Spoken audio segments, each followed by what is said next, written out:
बहू की रसोई। सीमा सुबह सुबह नाश्ता बनाने घुसी तो अचानक काम वाली का फोन आ गया। हेलो, हाँ शांति, क्या हुआ? 9 बज रहे, तू बर्तन करने नहीं आई क्या? 2 दिन छुट्टी पर रहेगी, पर क्यों?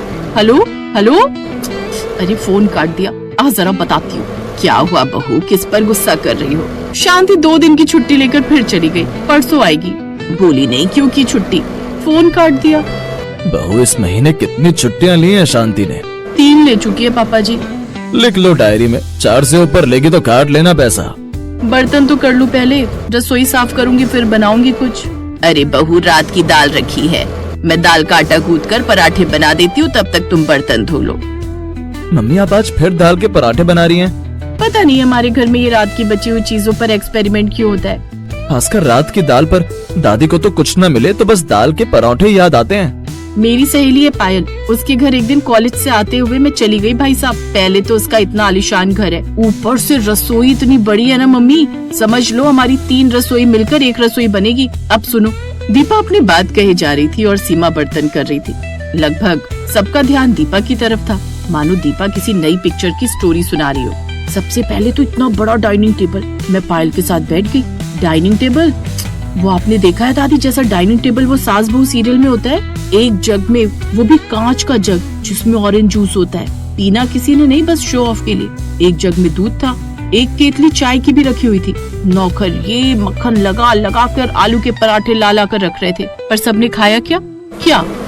Bread omelette. बस एक एक ब्रेड पर उसकी मम्मी ने हल्का हल्का बटर लगाया, साथ में ऑमलेट, और सबने नाश्ते में वही खाया। तो वो आलू के मक्खन वाले पराठे किसने खाए? किसी ने नहीं। फिर तो ये खाने की बर्बादी हुई ना। मम्मी ये बड़ी रिच फैमिली की रसोई में ऐसा ही होता है, दिन भर खाता कोई कुछ नहीं, बस बनाने का शौक है। पायल बोल रही थी कि उसके घर तीनों टाइम अलग अलग डिश बनती हैं। दीपा इससे पहले कुछ कहती कि तभी सास बोली, बहू देसी घी खत्म हो गया है क्या? डिब्बा तो खाली है।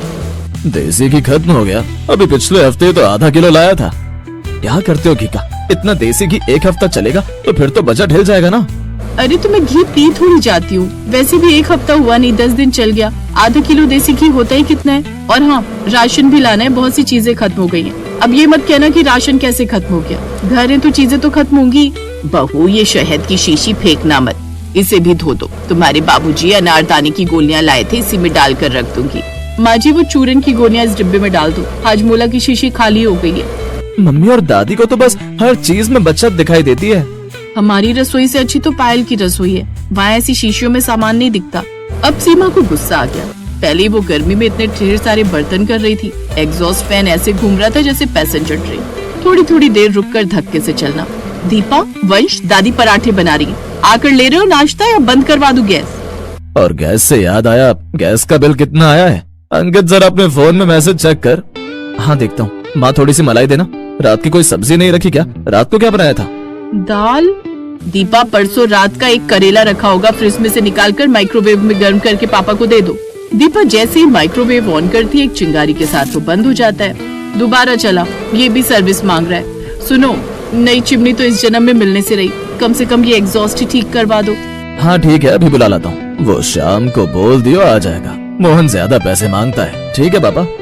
कुछ देर बाद बिजली वाले से रसोई में जंग चल रही थी।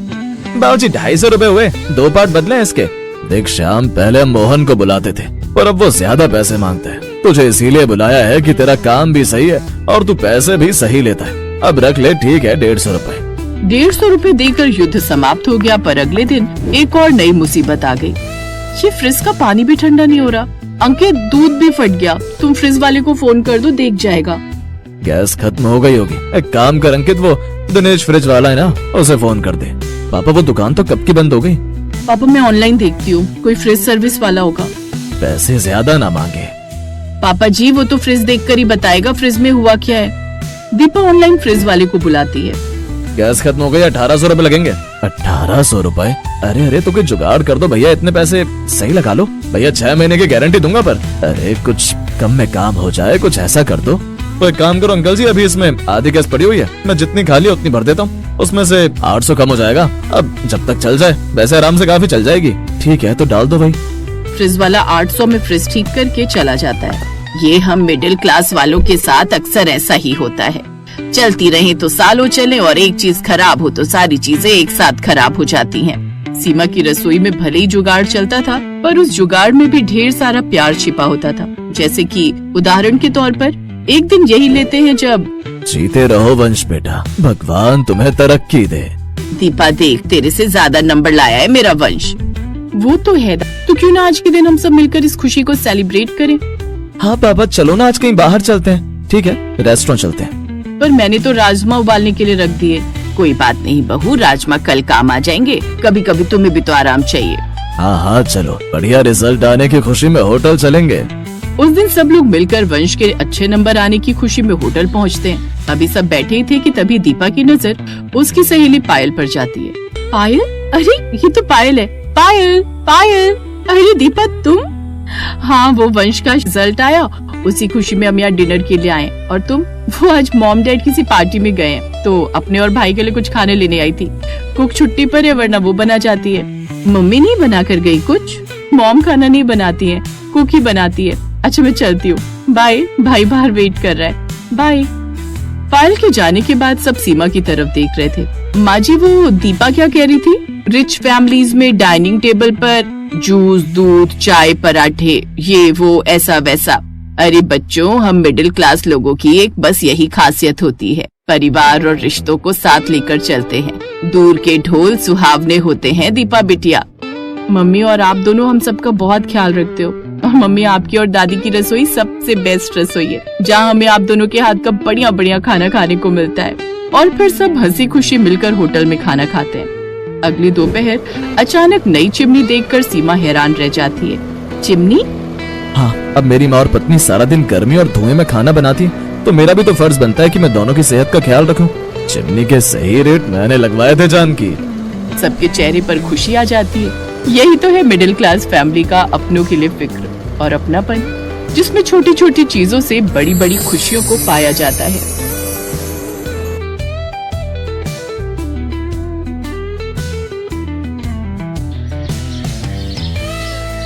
चलो, आज पहली बार मेरी जिंदगी में खुशियां आने वाली हैं। बड़े सुकून से अपना मनपसंद खाना बनाऊंगी। शालू खुशी खुशी किचन में गई, लेकिन वहाँ उसने कुछ ऐसा देखा जिसकी उसे क्या, किसी को भी उम्मीद नहीं होगी। उसने देखा कि किचन में चूल्हा ही नहीं था। ये क्या हुआ? इस किचन में तो चूल्हा ही नहीं है। बिना चूल्हे के मैं खाना कैसे बनाऊंगी? इन लोगों को लगा होगा कि मैं बिना चूल्हे के खाना बना ही नहीं पाऊंगी। अब देखो मैं क्या करती हूँ। शालू ने सभी हरी सब्जियों को अच्छे से काट लिया। चलो, ये तो डाइटिंग वाला खाना बनकर तैयार हो गया, लेकिन इसे खाएंगे किसके साथ? अब इन लोगों को लग रहा होगा कि रोटी बनाने के लिए तो चूल्हे की जरूरत पड़ेगी ही, लेकिन उसका भी इलाज है मेरे पास। शालू तुरंत बाहर बाजार में गई और वहाँ से ढेर सारी ब्रेड खरीद कर ले आई। सासू माँ, ससुर जी, आदित्य, आ जाइए, खाना लग गया है। ये सुनकर तीनों हैरान हो गए, क्योंकि तीनों एक ही कमरे में बैठे थे और अपनी बहू की हार का इंतजार कर रहे थे। क्या आप लोगों ने भी वही सुना जो मैंने सुना? हाँ, मैंने भी वही सुना, लेकिन मुझे एक बात समझ में नहीं आ रही है कि उसने बिना चूल्हे के खाना आखिर बनाया कैसे। ये तो हमें बाहर चलकर ही पता चलेगा। तीनों बाहर खाने की टेबल पर आए तो देखा हरी भरी सब्जियों से बना हुआ मसालेदार सलाद और कुछ ब्रेड रखी हुई थी। अरे यार, मेरा तो ये भी प्लान काम नहीं किया। चलो कोई बात नहीं, कम से कम इसी बहाने अब दोनों सास बहू लड़ेंगी तो नहीं चूल्हे की वजह से। वैसे बिना आग का इस्तेमाल करके बना हुआ ये खाना भी बहुत स्वादिष्ट लग रहा है और ये हमारे लिए हेल्दी भी है। लेकिन ऐसा आखिर हुआ क्यों था? क्यों आखिर उस घर में बिना चूल्हे वाली रसोई बनाने की जरूरत पड़ गई? और क्या अब उस रसोई में कभी भी चूल्हा नहीं जलेगा? ये जानने के लिए हमें कहानी में थोड़ा पीछे चलना होगा। शालू पहली बार ब्याह कर जब अपने ससुराल आई, तब वो अपने साथ एक बहुत ही शानदार चूल्हा लेकर आई। देख बहू, पहली बात तो हम दहेज के सख्त खिलाफ हैं, लेकिन फिर भी तू चूल्हा लेकर आई है तो इसे चुपचाप स्टोर रूम में रख दे, क्योंकि किचन में तो वही चूल्हा इस्तेमाल होगा जो मुझे दहेज में मिला था। ठीक है सासू माँ, इसमें कौन सी बड़ी बात है। जब तक वो चूल्हा चल रहा है तब तक उसे चलाएंगे। जब वो खराब हो जाएगा तब मैं अपना वाला चूल्हा निकाल लूंगी। शालू ने अपना चूल्हा स्टोर रूम में रख दिया और किचन में जाकर अपनी सास के चूल्हे पर खाना बनाने लगी। खैर, शालू खाना बनाकर जब टेबल पर लाई तो वहाँ पर उसके सास ससुर आदित्य सब पहले से ही बैठे थे। बहू, तेरी माँ ने तुझे खाना बनाना नहीं सिखाया था क्या? इतना वक्त लगता है खाना बनाने में। सासू माँ, आप मुझे कुछ भी कह लीजिए, लेकिन मेरे मायके वालों को कुछ भी कहने की जरूरत नहीं है। और खाना आपके चूल्हे की वजह से देर से बना है। इतना धीरे धीरे जलता है कि पूछो ही मत। इतने स्लो मोशन में तो राघव भी डांस नहीं करता। तू क्या हे कर रहा है? वो मेरे चूल्हे को बुरा कह रही है और तुझे हंसी आ रही है। अरे तो उसमें बुरा मानने वाली क्या बात है? बहू बिल्कुल सही तो कह रही है। तुम्हारा चूल्हा बहुत पुराना हो चुका है, कई बार तो उसे रिपेयर करवा चुके हैं। अब उसे स्टोर रूम में रख दो। शाम को उसके ससुर ने कहा, अरे बहू, जरा चाय बना दोगी क्या? ससुर जी ऐसे क्यों बोल रहे हैं? आपको तो मुझे आदेश देना चाहिए। मेरा भी चाय पीने का मन है। मैं हम तीनों के लिए चाय बना देती हूँ। सासू माँ को भी बुला लीजिए। शालू किचन में गई, चाय का बर्तन गैस पर रखा और चूल्हा जलाने की कोशिश करने लगी, लेकिन गैस जलने का नाम ही नहीं ले रही थी। तभी अचानक किचन में गैस की महक आने लगी। सासू माँ के चूल्हे से तो गैस लीक हो रही है और चूल्हा जल भी नहीं रहा है। कभी कभी मन करता है इसे उठाकर कबाड़ में फेंक दूं। तभी वहाँ पर उसकी सास टपक पड़ी। क्या कहा तूने? मेरे चूल्हे को तू कबाड़ में फेंक देगी? खबरदार जो आज के बाद मेरे चूल्हे के बारे में कुछ भी कहा तो। सासू माँ, ये चूल्हा अपना दम तोड़ चुका है, जलने का नाम ही नहीं ले रहा, तो मैं क्या करूँ? आप ही देखिए, गैस की महक आ रही है, कहीं से आपका चूल्हा लीक हो रहा है। उन दोनों की आवाज सुनकर वहाँ पर शालू का ससुर भी पहुँच गया। अरे क्या हो गया? क्यों लड़ रही हो तुम दोनों बच्चों की तरह? देखिए ना आपकी बहू हमारे चूल्हे के बारे में क्या कह रही है। कह रही है कि चूल्हे को वो बाहर कबाड़ में फेंक देगी। पिताजी, आप ही देखिए ना, गैस की महक आ रही है और चूल्हा जलने का नाम ही नहीं ले रहा है। मैं जाकर अपना चूल्हा रख देती हूँ और इस चूल्हे को स्टोर रूम में रख देती हूँ।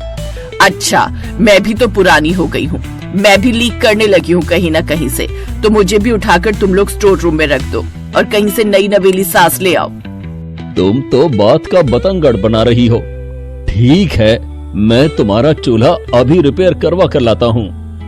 कुछ दिनों तक वो जलता रहा, लेकिन उसके बाद फिर से ये लो, आज फिर से चूल्हा ढंग से नहीं जल रहा है। 1 घंटा तो चूल्हा जलाने में ही लग जाता है। आज मैं खाना बनाऊंगी नहीं। धीरे धीरे रात के 10 बज गए। तभी आदित्य ने शालू को आवाज देकर बुलाया। शालू, रात के 10 बज गए हैं, मुझे सुबह काम पर भी जाना है। अभी तक खाना नहीं बना क्या? अरे कैसे बनाऊं खाना? जब चूल्हा जल ही नहीं रहा तो कैसे बनेगा? 1 घंटा तो चूल्हा जलाने में ही लग जाता है। मैं नया चूल्हा लेकर आई हूँ, वो बेचारा स्टोर रूम में रखा हुआ है, उसकी कोई इज्जत ही नहीं। अभी तक तो सब कुछ ठीक से चल रहा था। जब से तेरी बीवी इस घर में आई है, तब से इस घर में हर रोज मेरे चूल्हे को लेकर लड़ाई हो रही है।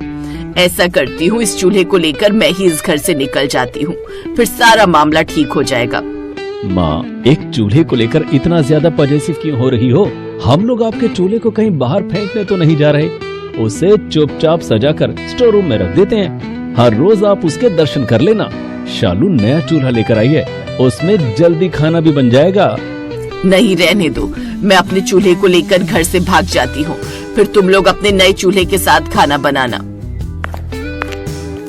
तुम दोनों जब देखो तब उस चूल्हे को लेकर हमेशा लड़ाई झगड़ा क्या करती हो? तुम बहू का नया चूल्हा किचन में नहीं रखना चाहती और बहू पुराने चूल्हे के साथ खाना बनाना नहीं चाहती। सासू माँ, ससुर जी, मैं उसी पर किसी तरह से खाना बना लिया करूँगी। देखा, आखिरकार जीत मेरे चूल्हे की हुई। इसीलिए कहती हूँ बहू, अपनी सास से कभी पंगा मत लेना। और शालू उसी में खाना बनाने की कोशिश करने लगी। वो बार बार चूल्हा जलाने की कोशिश कर रही थी, लेकिन चूल्हा जल ही नहीं रहा था। तभी अचानक गैस लीक होने की वजह से आग पकड़ ली। शालू की साड़ी भी जलने लगी। वो जोर जोर से चिल्लाने लगी, आदित्य बचाओ, पिताजी बचाओ, बचाओ। आदित्य ने बाल्टी भर भर कर जल्दी से पानी डाला और थोड़ी देर में आग बुझ गई। 3 दिन के इलाज के बाद शालू ठीक होकर वापस घर आ गई। पड़ गई तुम्हारे कलेजे को ठंडक। ये तो अच्छा हुआ कि वक्त पर आदित्य ने पानी डाल दिया, वरना कुछ भी हो सकता था शालू के साथ। अब क्या उसे भगवान के पास पहुंचा कर ही मानोगी? बहू, मुझे माफ कर दो।